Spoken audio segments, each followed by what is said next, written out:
Hi everyone, I'm with Michelle Vancini. We're going to do a project that you picked up on Pinterest because you love this site like many people. That's right. Pinterest is so addictive. You can find so many fun things to do for your home, to do with your kids, things that can really improve everyday life. And once you get into Pinterest, you can get hooked easily because there's so many fun things to create your own page and have a wealth of ideas to create whatever you want. Now you have a past in that you kind of had a business where you helped do children's rooms. Right. So I do have a background in woodworking, so that's why this stuff is very attractive to me. I love to create things, and I love to get my kids involved too. They like going in the garage with me on a weekend afternoon and creating something. That's great. Yeah. Okay, so when you see something that might, for others, say, woo, too complicated, you're like, not that bad? Oh, right. You can teach me how to do this. Piece of cake, yes. This is definitely a piece Tell me of what cake. we're doing. Okay, so today we have a solution for many homeowners have a problem that you can't see the numbers on your house from the street. So we have the perfect solution for you today. Okay. Our boys like to order lots of pizza, and it can't be more frustrating when they're at home and they're starving and the pizza guy's driving around the neighborhood because he can't find our house. Yeah. So where's the numbers? Yes. Okay. So we found an address plaque that not only you can see from the street, but it will add a little bling to the front of your house. So here's what we need. We need, one of my favorite resources is the Home Depot stir sticks, and if you ask nicely, they'll give you a pile of these for free. For this project— Are you serious? Okay, yeah. awesome. So for this project, we only need 7 of these. You need a piece of pine for the back of the plaque. You need to pick out whatever sort of house numbers will work for the decor of your house. I picked these because they're nice and big. They have a nice modern look, but you could go online to a website like house.com and there would be an endless source of house numbers that you could order. Nice. You need your sanding blocks and some stain and brushes, and that's actually about it. It's that easy. Okay. So show me how you do it. Okay. So the first thing you would need to do is cut your stir sticks into 3 pieces each. So we're cutting them to 5.5 inches wide, and when you cut all 7 of them, it gives you just enough to run the whole length of your board. So all you have to do is start by gluing these on. And what kind of glue do you like to use? Yes, this is just Elmer's wood glue. And a little goes a long way, but about 3 stripes down the wood seems to work perfectly. So the nice thing about pine is that it's porous and it starts soaking in the glue right away. So it'll start to set before you know it, but you do have a couple minutes to make sure you've got it in place. And another thing, no matter how careful you are with the glue, it always seems to seep out a little bit on the side, so it's nice to have a wet rag ready to wipe up any spills because the stain doesn't like to soak in if there's glue in the way. No. So all you would do is line all these up along your board the whole length, and you'll end up with something like this. And the stir sticks look so nice because there's actually quite a variety in the grain. I was just going to say, it's the grain that looks so good. So it adds interest to the final project.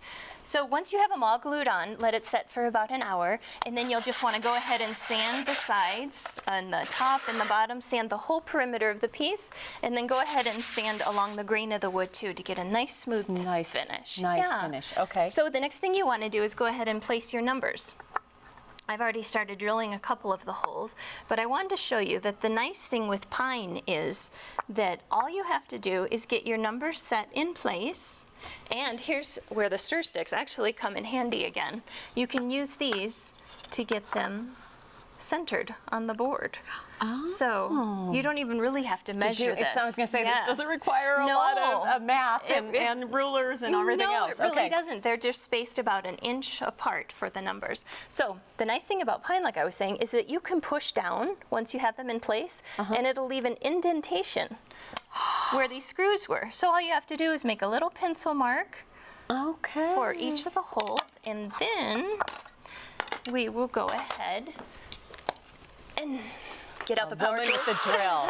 Who knows what she's doing. And then you've already got your indentation, you got your pencil mark. And there you go. Simple as that. So nice handy brush to get rid of all the dust, and go ahead and sand one more time along the grain of the wood so you have a nice clean surface for your staining. You can pick whatever color of stain you like for your house. I chose the Mission Oak because it complemented our house color nicely. And the nice thing about this stain is it's all one step. It's the stain and the glossy coat all in one. So it's just one step. Oh, great. So you can take your foam brush. How many coats would you suggest? I only did one coat and I was happy with it. Really? So that's great. You just go right along the grain of the wood. Oh, that's pretty. I like that. Yeah, it's nice and dark. And with the numbers that we're using, it's a very nice contrast to have the dark stain. And you do have a few minutes to keep working with it to make sure there aren't any bubbles, to make sure that there aren't any gloppy spots anywhere. So you want to go ahead and get the top and the sides. Make sure you don't miss anything along here. And you have it, you just put it on, elevated it on just a little? Yeah, I just put some basic painting blocks underneath so so you can reach the edges all around real easy. Okay. That's it. And then, how long does it usually dry? Yeah, that takes about 6 hours to dry for it to really set in. Before you consider placing your numbers. And so then you can go ahead and decide once it's all dry if it is a dark enough shade for you, and you will want to go over it with a sanding sponge real lightly because it makes it nice and smooth and adds a little bit of shine to it actually. Because I was going to say this is super shiny. Yeah. What you've done. So when it's all dry and you have your holes all in place, the wonderful thing about these numbers is they are so easy to use. They've got the screws on the back that just grab the wood. So after you've drilled your holes, all you have to do is push them in. And ta-da! I love a beautiful address plaque for your and you're home. right, because I can't tell you how many times you go to a birthday party and you're driving around, you cannot see the numbers. And this is like enhances. Yes, it's stylish. The pizza guy won't miss it, and your friends won't believe you did it yourself. I know. That's very cool. Well, Thank you. I can see now what you're drawn to on Pinterest. Yes. I bet you do a lot of things like this and cool things to do in rooms and whatever it might be. And if you missed a step, don't be afraid to go to 9news.com, DIY address plate, and we'll have all the details for everyone to be able to do it themselves for their home. That's perfect. Yes. Thank you, Michelle. Thank you. That was great. We'll be right back.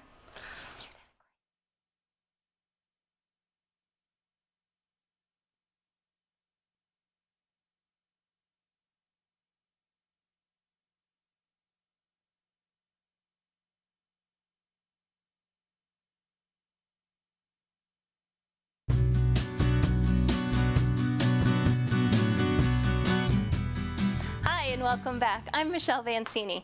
I have a solution for you today to a common problem that many homeowners have. You can't see the address numbers from the street of your home. So one of the problems that we have at our house is that our boys like to order a lot of pizza. And there isn't anything worse than them starving and the pizza guys driving around the neighborhood looking for our house. So we decided that we were going to go online and see if we could find a solution. And within minutes, we found our answer on Pinterest. We found an address plaque that not only looks great from the street, but it adds a little bling to the front of your house. So I'm going to show you what we need to start off with. You need a drill. You need one of my favorite resources, the Home Depot paint sticks. And if you ask nicely, the guys at Home Depot will give you a whole pile of them for free. We only need 7 for this project. You need a piece of pine for the back. You need some sanding sponges, a sanding block.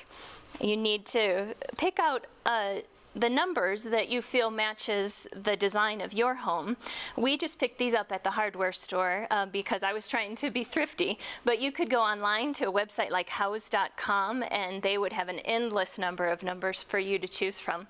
You need a stain that matches the color of your house, some brushes, and I think you're good to go. So the first step that you need to do is take your paint sticks and cut them into sections of 3, each 5.5 inches long.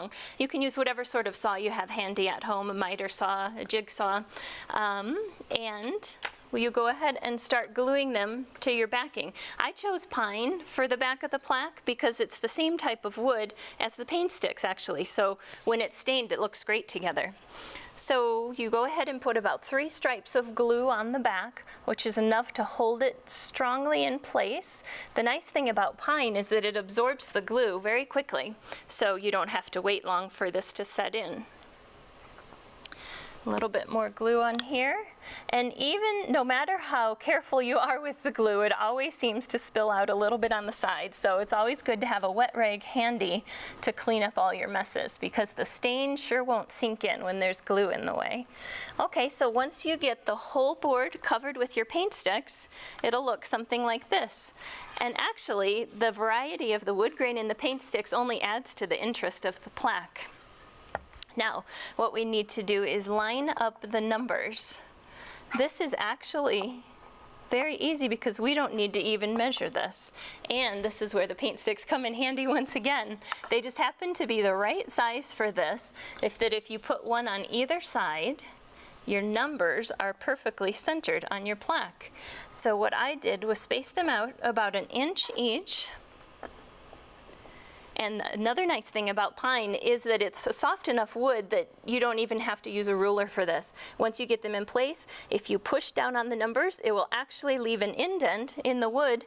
And if you make your pencil marks right where the screws were from the numbers, all you have to do is grab your drill and go ahead and make the holes for where your plaques are going to go. Just like that.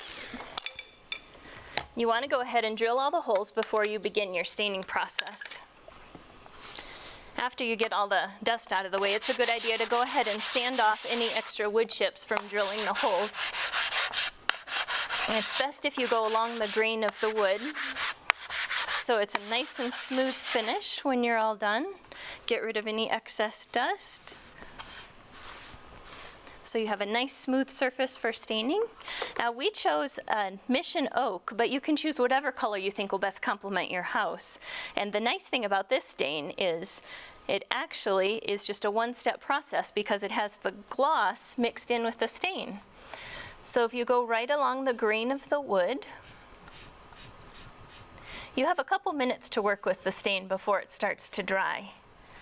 You want to make sure you get the edges. That's why I have it up on sanding blocks here, so it's easy to reach the edges of the wood. You want to make sure there aren't any bubbles. And if you want to go over our tips on staining again, feel free to go to 9news.com DIY, and we have all our staining tips for you if you need a refresher on staining. Okay. So the stain has to dry for about 6 hours, and when that's all done, you can decide whether it's dark enough for your liking or if you want to do another coat. So when it is dry, you'll want to go ahead and sand one more time with a sanding sponge. And the wonderful thing about these numbers that we've chosen is that they have screws on the bottom that don't even require a bolt on the end. They grab the wood as you push them in. So all you have to do is push them in to your finished plaque, and ta-da! Beautiful house numbers and a new address plaque for your home that the pizza guy will never miss, and your friends won't believe that you did it yourself. So if you want to go to 9news.com DIY address plaque, we've got all the information you need to make this for your home, and if I can do it, you can do it. Thanks for joining us.